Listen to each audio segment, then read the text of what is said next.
algo normativo, es una ley. No se debe construir edificios de 4 pisos con ladrillo artesanal. Y muros portantes en edificios de 1 a 3 pisos, sí, este ladrillo artesanal podríamos usarlo, pero solo hasta 2 pisos. Ya. Entonces esto tiene que quedar claro, en realidad no se debería usar esas unidades. Máximo, como lo dice acá, hasta 2 pisos, ¿no? Ya más no debería ser usado. Y el ladrillo industrial, obviamente sí, porque tiene un mejor control de calidad, su resistencia está de alguna manera más probada, más estudiada estadísticamente, entonces debería ser, deberíamos contar con parámetros confiables, ¿no? Cuando usamos ladrillo industrial. Los ladrillos huecos, igual, los ladrillos huecos también esto es importante, o sea, no está permitido un ladrillo hueco cuando son usados como muros portantes, ¿no? O sea, muros estructurales. Ladrillos huecos no se debe usar. En zona sísmica 1, bueno, ahí no hay sismos, pues, ¿no? Entonces, ahí normal, no puedes usarlo. ¿Dónde es una zona sísmica 1? La selva del Perú, ¿no? Brasil seguramente. Un ladrillo tubular es el que tiene las perforaciones en esta parte donde está el mouse. Ese tampoco se debe usar, ¿ya? Entonces, es fundamental esto cuando se proyecta edificaciones que son bajas, los que normalmente usamos en el medio. Esa mampostería ese sistema no debe usar ladrillos huecos y tubulares. Podemos usar tubulares, sí, pero para tabiques, ¿no? Para elementos de división. Pero como muros estructurales no, o sea, de hecho está prohibido. Es una exigencia normativa. Esta limitación establece condiciones mínimas, excepcionales, requieren sustento de un ingeniero civil. Y las edificaciones de muros confinados están limitados a 5 pisos o 15 metros de altura. Entonces, este sistema de albañería de muros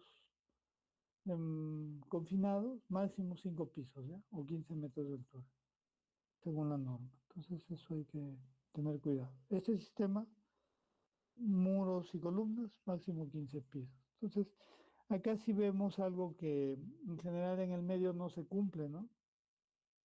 Pueden darse cuenta por varios sitios que hay estructuras de 7, 8 pisos con mampostería incorporada, ¿no?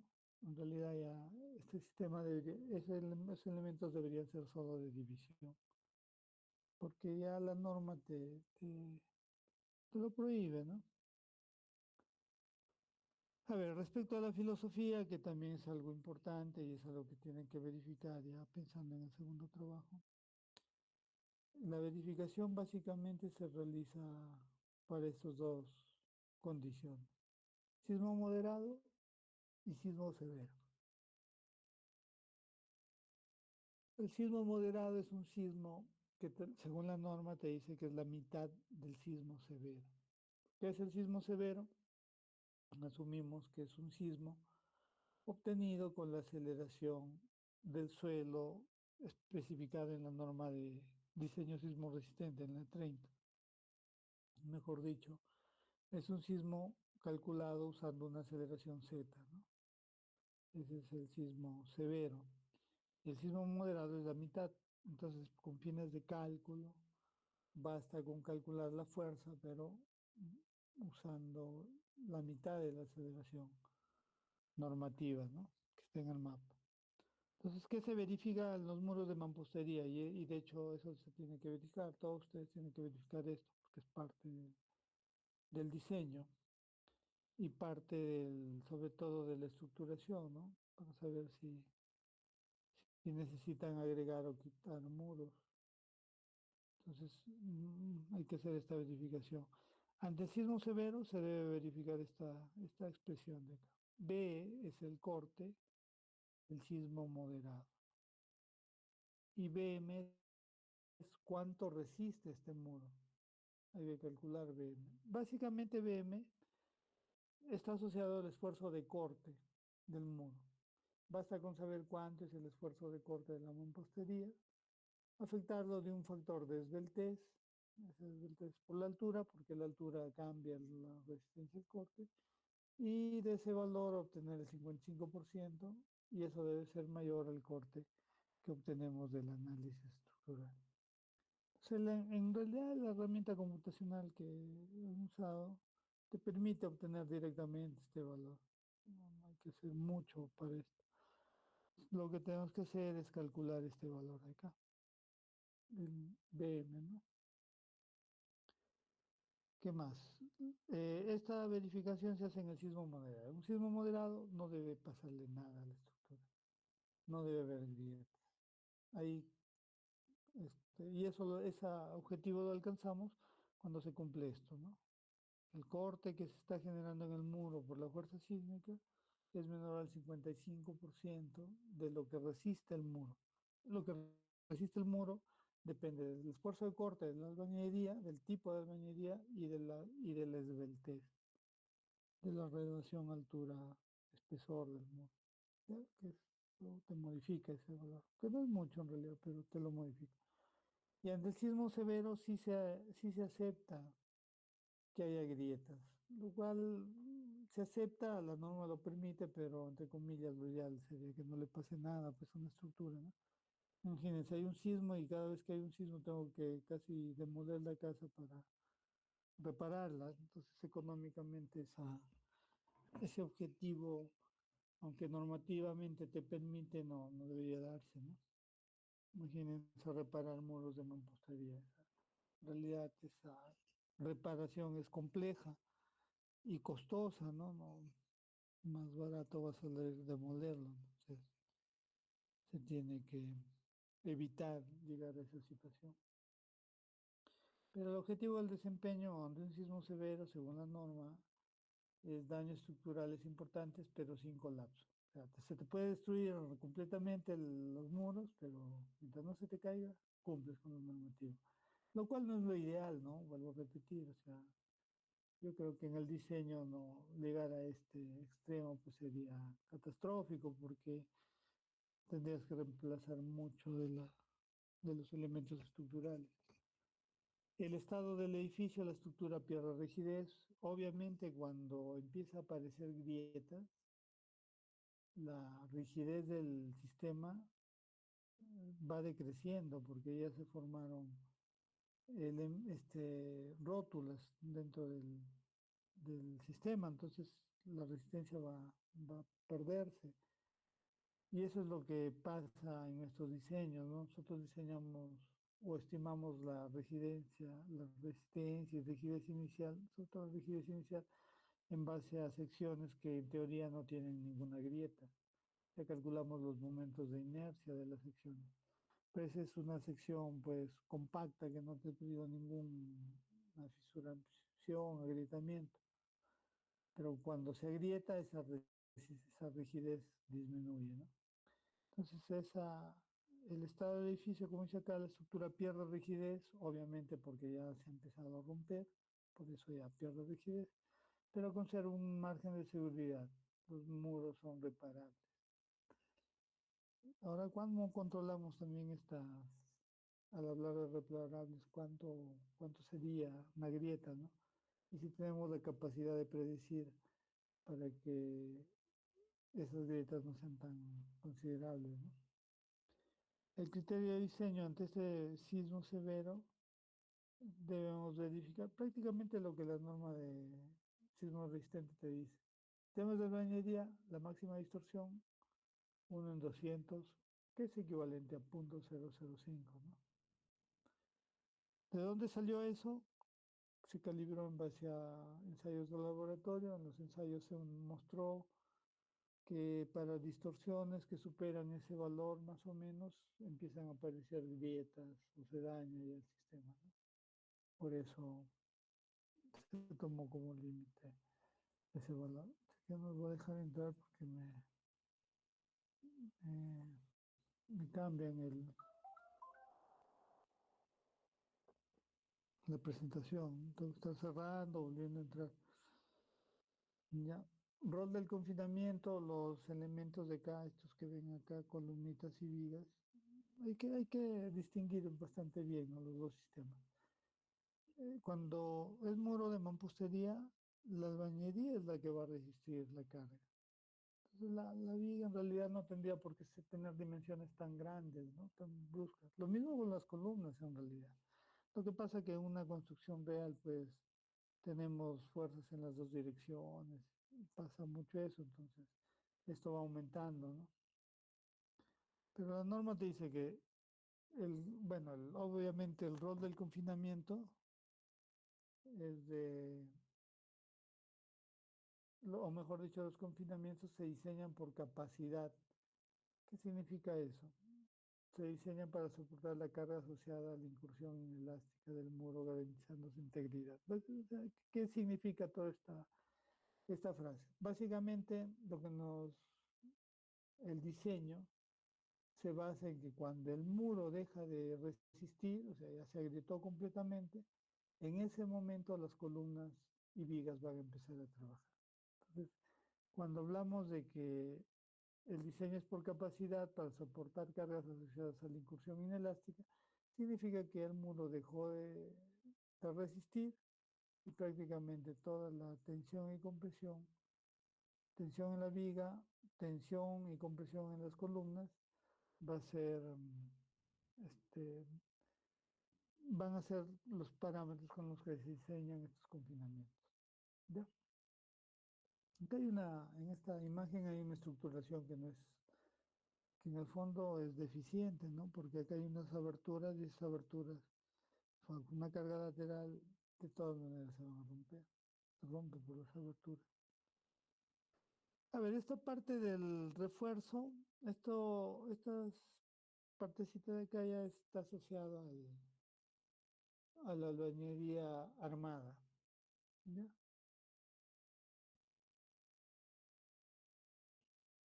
Entonces, la albañería armada consiste en usar unidades que tienen perforaciones, como las de acá, albañería reforzada, y se refuerza con varillas de acero, vertical y horizontal, como está acá en la imagen, ¿no? Varillas verticales, varillas horizontales. ¿Cuál es el problema? Obviamente es un tema constructivo muy, al menos como yo lo veo, muy complejo, ¿no? Estar colocando barras de refuerzo vertical, luego las horizontales, y luego de eso, este, vaciar el grout. Acá esta unidad alveolar se vacía, ¿no?, los orificios con mortero.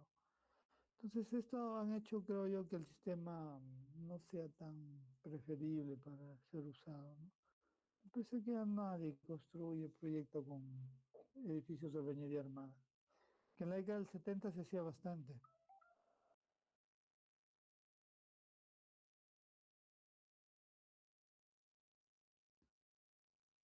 Entonces, la albañería armada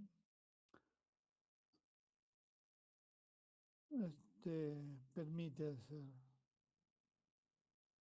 permite, bueno, en el fondo tener edificaciones con tal vez, eh, mejor dicho, permite que no hayan columnas de confinamiento dentro del sistema, ¿no? La idea era tener edificaciones sin pintos, más libres, ¿no? Pero el costo pues es alto, ¿no? Colocar varillas de refuerzo vertical, horizontal, rellenar, se vuelve complejo. Contraste fundamental con la albañilería confinada. La confinada, el refuerzo de columnas y vigas, es externo y se aplica después. En la armada no, el refuerzo es interno y forma parte integral del muro desde su construcción. Se comporta como un muro de concreto armado de sección delgada. ¿Ya? Es básicamente la principal diferencia. Este grafiquito de acá me parece que no es correcto, porque acá da la impresión de que los alvéolos están orientados de mala forma, ¿no? Pero acá lo que quiere decir es, a ver, lo voy a leer, después les explico cuál es el objetivo de esta gráfica. En el capítulo 12 de Albañería Armada, que habla sobre el proceso constructivo, dice principalmente los bloques alveolares con celdas, entonces acá, de concreto o silical, clase P para portantes, las celdas deben tener un diámetro mínimo para alojar el refuerzo y el grout. Tiene que tener una abertura adecuada, ¿no? Función integral el refuerzo con la albañilería en un solo conjunto estructural. Tipos finos, celdas menores de 60 milímetros y gruesos, celdas mayores de 60 milímetros. Fluidez esencial, rendimiento de 225 a 275 milímetros según el cono de Abrams. Estamos hablando acá del mortero concreto líquido, ¿no? Con el cual se rellenan las unidades. Este de acá, de este relleno. La resistencia debe ser mayor a 140 kilos por centímetro cuadrado. Y el acero refuerzo, barras corrugadas que cumplen con esta normativa. Y en el proceso constructivo se tiene que verificar que los muros queden completamente rellenos. Entonces, para lograr eso, cuando uno vacía desde la parte alta, no sabes cómo te queda en la parte baja, ¿no? No sabes si en la parte intermedia hay vacíos. Entonces, se usan lo que se llaman ventanas de inspección o ventanitas de ratón, le llamaban. No sé si existen las normas. Es un orificio en la parte baja, vuelvo a repetir, este gráfico no es correcto porque los alveolos están girados 90 grados. Pero la idea es de que dejar unos cuadraditos en la parte baja del muro para poder inspeccionar y para poder ver que el concreto ha llegado, el concreto fluido ha llegado hasta la base, ¿no? Esto en albañería armada. La primera hilada debe tener ventanas de limpieza en las celdas para retirar restos de mortero ante el vaciado, ¿no? Esto es lo que se llama ventana de limpieza. El vaciado del grout se vacía en dos etapas, media altura por vez. Se compacta y recompacta para asegurar la ocupación total del espacio. Y se evita el vibrado de la armadura. Esto es importante porque cuando tú vibras la armadura, se produce segregación. Es decir, es como batirlo, ¿no? Mandas todos los gruesos a la parte baja del batido y todos los finos salen a la superficie. Entonces, es para tener cuidado. Los elementos de cero refuerzo en realidad no deberían vibrar. O sea, mejor dicho, no chocar eh, el vibrador con la barra de refuerzo. ¿Qué más iba a comentar? Hay toda una técnica, ¿no? Para realizar el vibrado. Vibrado no debe, la manguera del vibrador no debería entrar a 45 grados, sino debería ser vertical. Se debe ir vibrando más o menos con ciertos espacios, con cierto espaciamiento. Y no se debe chocar las barras de cero refuerzo porque las segregas al concreto. Los dos primeros pisos de la edificación, tres o más niveles, todos los alveolos de los muros portantes deben estar totalmente rellenos de grava. Eso es lo que les decía. Entonces el sistema como que no es tan constructivamente tan atractivo porque rellenar los espacios con mortero es un trabajo bastante complicado y complejo. Entonces la filosofía del diseño sísmico, diseño por resistencia, a diferencia del diseño por desempeño, que busca limitar el daño, el diseño por resistencia para albañería armada. La albañería armada se diseña bajo la filosofía de resistencia, de diseño por resistencia, y busca asegurar un modo de falla predecible y dúctil. Se diseña por capacidad de la sección. ¿Cómo determinamos la capacidad? La capacidad a resistir flexión, básicamente como se hace en concreto armado en realidad. En base a la sección que está rellena o debería estar rellena y el acero refuerzo se puede obtener el momento resistente, ¿no? Y de hecho es lo que te exige la norma. Entonces el diseño consiste por flexión con presión, se calcula la capacidad resistente a la sección del muro, Mn, en el primer piso. El refuerzo vertical de tracción y compresión y se verifica esto de acá. Entonces, ¿qué necesitamos? Necesitamos el momento que actúa en el muro y necesitamos calcular el momento nominal, o sea, cuánto resiste este muro con el acero refuerzo.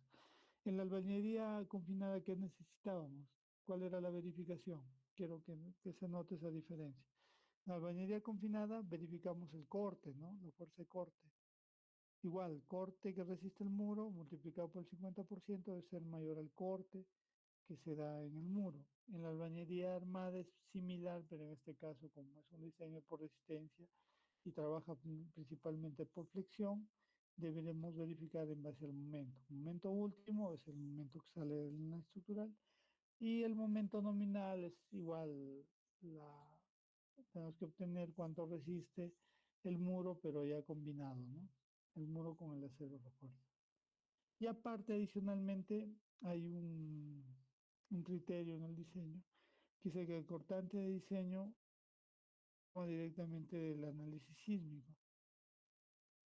Si no, se calcula a partir del momento resistente a flexión MN, asegurando que el refuerzo horizontal sea suficiente para resistir el cortante sísmico, el cortante asociado, este corte obtenido de la fuerza sísmica asociado a la falla por flexión. Entonces, en realidad lo que hacemos acá es obtener el momento en el muro, el momento último, y amplificar esta fuerza de corte en base a esta relación de momentos. En esencia, la resistencia al corte debe ser mayor que la demanda de corte generada cuando el muro alcanza su máxima capacidad de flexión. Entonces, hasta el diseño en realidad es un poquitito, si se dan cuenta, más, no, bueno, no tanto complejo, pero más laborioso, porque tenemos que calcular los momentos de flexión en el diseño, ¿no? Y esos momentos de flexión, escalarlos prácticamente para llegar a un momento de flexión mínimo. Ya por eso acá hay una relación de momentos. El proceso básicamente trata de asegurar que todos los muros sean calculados con un momento mínimo y que no se produzcan rótulas plásticas en la base por flexión. Básicamente en eso consiste el diseño. Ya, este diseño en realidad no, vuelvo a repetir, como que en los últimos décadas, creo que sí, décadas, porque creo que las últimas construcciones las han hecho en el 70, tal vez hasta el 80. Me parece que ya no hay muchas más, pero está en esa normativa, ¿no? En la normativa. A ver, algunos criterios básicamente de comparación entre ambos sistemas, muros de albañería confinada y armada. El concepto fundamental, la albañería confinada, está enmarcada, abrazada por elementos de concreto. Tienen un marco de concreto, columnas y vigas, que se vacían normalmente posteriormente. La albañería armada tienen muros monolíticos con refuerzo de acero y grout integrado en las celdas de las unidades, ¿no? El sistema constructivo es diferente. La secuencia constructiva, primero se construye el muro, luego se encofra, bueno, se encofra obviamente cuando el acero refuerzo está instalado, y luego se vacían los confinamientos con concreto. En la albañería armada no, el asentado del muro ya se va dando con el refuerzo, se va colocando el refuerzo, y luego se vacían las celdas de grupo. Ya. Los materiales, este, el ladrillo sólido preferiblemente, ¿no? De hecho ya la normativa nos va dando, indicando que tiene que ser sólido. Mortero y la resistencia, en realidad, aunque la norma dice mínimo 175, creo que la práctica actual es usar concretos de 210 como mínimo, ¿no? Pero bueno, la norma sí te permite cuando el sistema es de albañilería, ¿eh? En el otro, la albañilería armada, los bloques son alveolares, el mortero y el grout. El grout tiene que tener una resistencia mayor a 140 kilos. ¿Ya? La filosofía de diseño sísmico, diseño por desempeño. ¿Por qué por desempeño? Dice la norma de albañilería. Porque lo verificamos bajo dos condiciones, sismo moderado y sismo severo, que son criterios de desempeño, que yo les había mostrado cuál es el objetivo del desempeño. Pero el desempeño normalmente en los códigos internacionales se da en cuatro estados, ¿no? Moderado, severo, y cercano al colapso y al colapso, ¿no? Nuestra norma tenemos ya un criterio de desempeño basado en un sismo moderado y sismo severo. En la albañilería armada el diseño es por resistencia. Se busca una falla dúctil por flexión diseñando el corte por capacidad. ¿Ya? Es diferente el tema de diseño. Transferencia de cargas, el marco concreto provee ductilidad y resistencia, es decir, los confinamientos son los que proveen la ductilidad al muro de confinado. ¿No?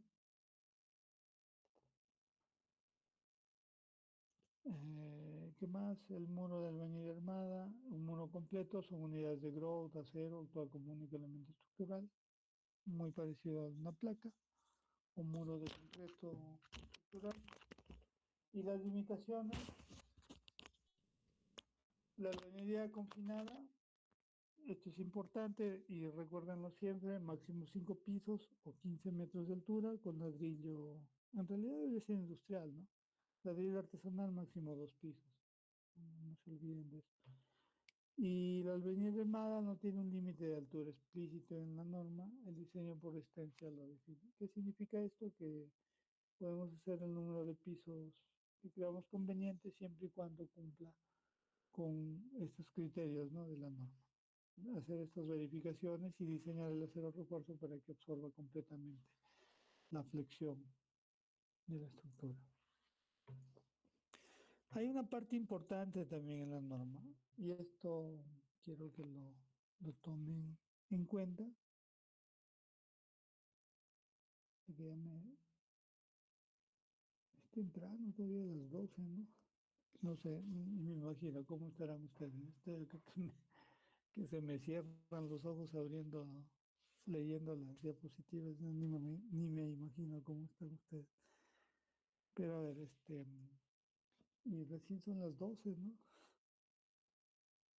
Temprano. Ya bueno, voy a continuar. El diseño, que es importante también y que lo tomen en cuenta, es que no basta solo con diseñar el esqueleto resistente de una estructura. En realidad los tabiques también son importantes que sean diseñados.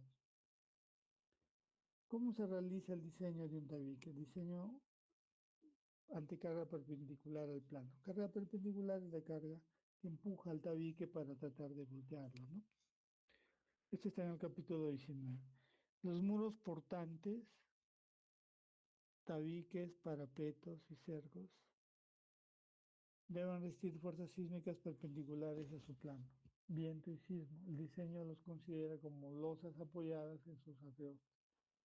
En realidad es como una analogía, ¿no? Es como una losa que está apoyada en el perímetro eh, por cargas de gravedad, ¿no? Se produce flexión. Un muro es similar en realidad, ¿no? Si en este caso tendríamos uno, dos o tres soportes, ¿no? Que cuando hay una carga perpendicular va a tratar de flexionarse. Y acá viene un poquito la,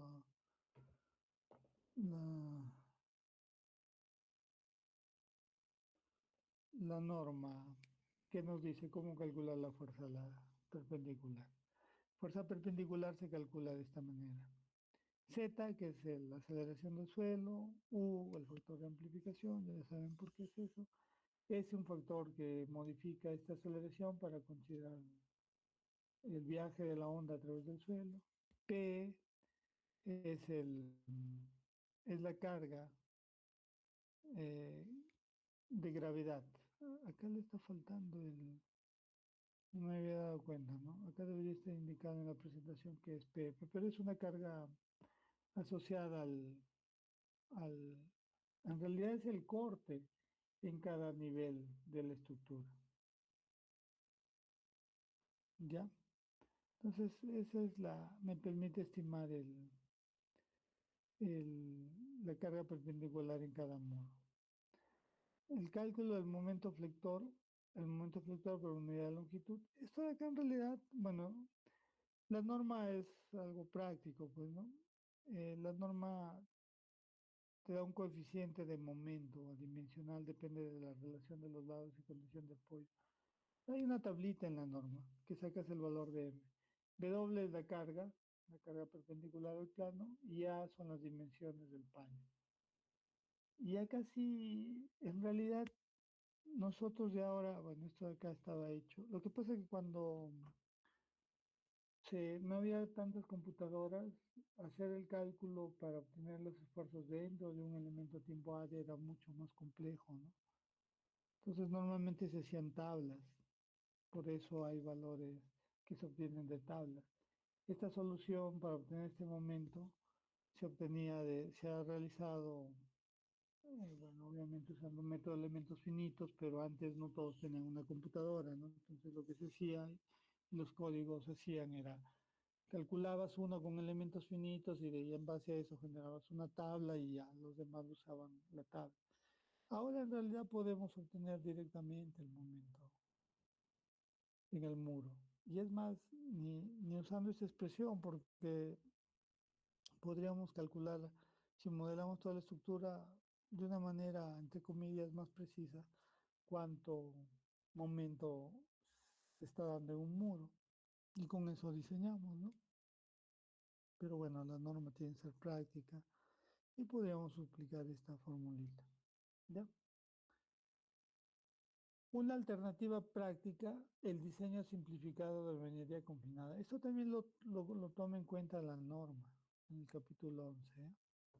Este método se ofrece para construcciones de baja altura que representan un gran porcentaje de las edificaciones de albañilería en el país. Permite una verificación manual y eficiente sin sacrificar la seguridad. Entonces acá, si es una edificación baja en realidad y nos acomodamos a este capítulo de la norma, nos quedamos sin la exigencia de realizar el cálculo, ¿no? O sea, no hay una exigencia porque altura máxima 3 pisos, 7.50, pero tiene que tomar, la estructura tiene que cumplir ciertas características, ¿no? Y esto acá lo dice, la proporción en planta, o sea, prácticamente dice un rectángulo, tiene que ser longitud largo-ancho, tiene que ser menor a 2. La esbeltez, es decir, la altura respecto a la menor dimensión de este rectángulo, esa relación debe ser menor a 1.5. La estructuración, al menos el 75% de las cargas verticales soportadas por muros confinados continuos. Es decir, que no debe haber un muro que aparece en el primer piso, el segundo se corta, vuelve a aparecer en el tercero, ¿no? Esa es una irregularidad. Los diafragmas son losas de techo, deben de ser diafragmas rígidos. Esto sí es complicado, pero bueno, está en la norma, ¿no? Es una exigencia. ¿Cómo hago un diafragma rígido? Bueno, ¿no? Es algo hipotético, ¿no?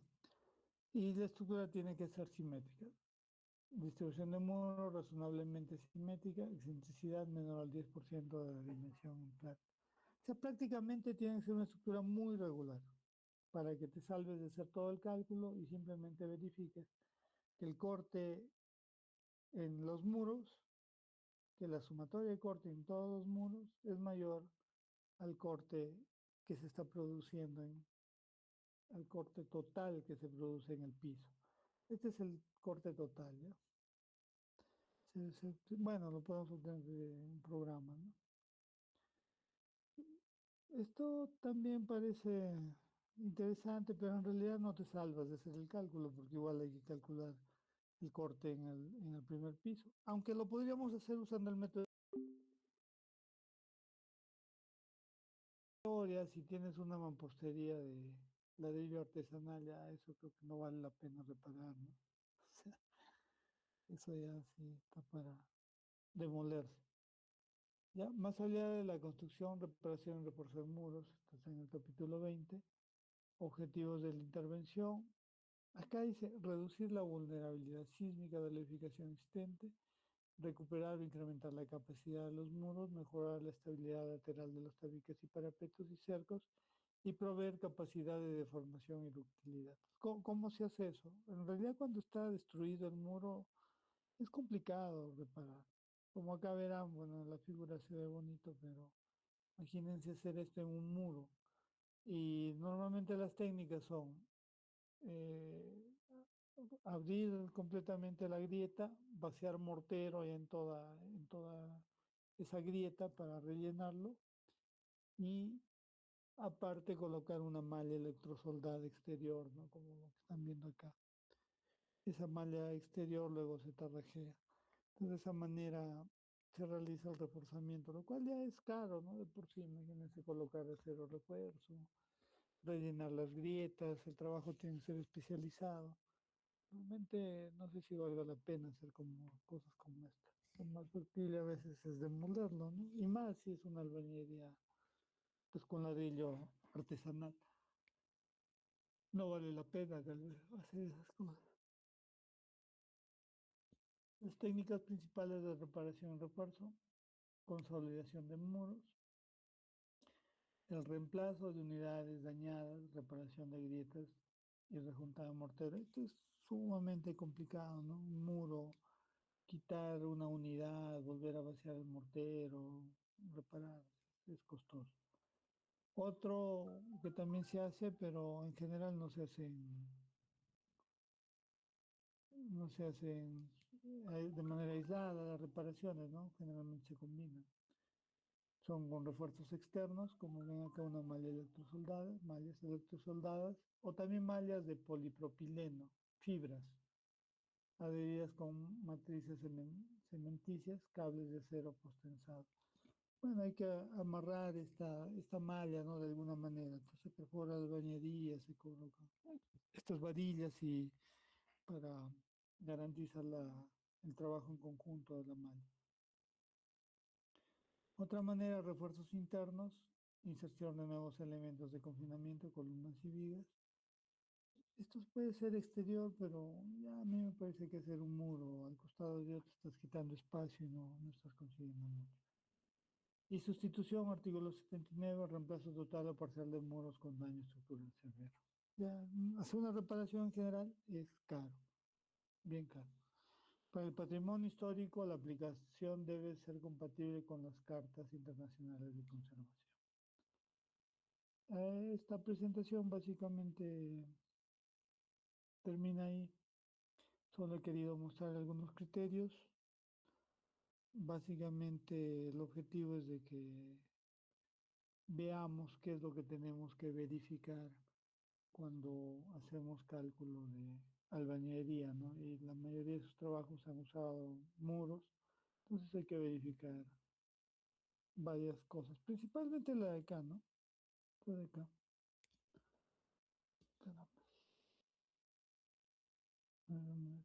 Esta, principalmente esto, ¿no? La verificación hay que hacerlo y obviamente las distorsiones, básicamente estas dos, porque eso es lo que nos condiciona mucho el diseño. A ver, ¿por qué hacemos todo esto? Obviamente porque la fuerza sísmica es lo más complejo, complicado y lo que nos genera daño, ¿no? La norma está orientada sobre esa fuerza.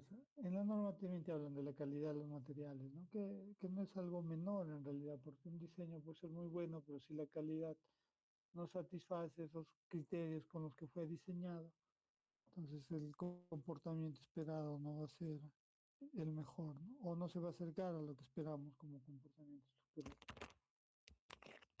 La selección del sistema de la filosofía, claro, para el diseño, confinada por desempeño, se enfoca en control del daño y la reparabilidad, armada, el diseño por resistencia, busca de utilidad y una falla predeciblemente por fracción.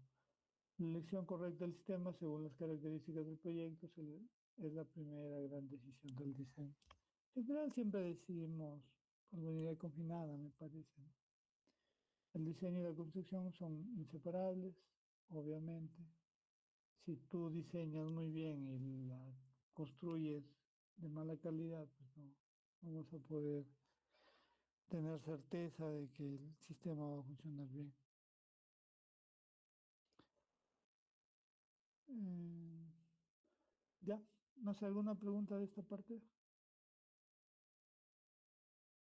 ¿Ninguna?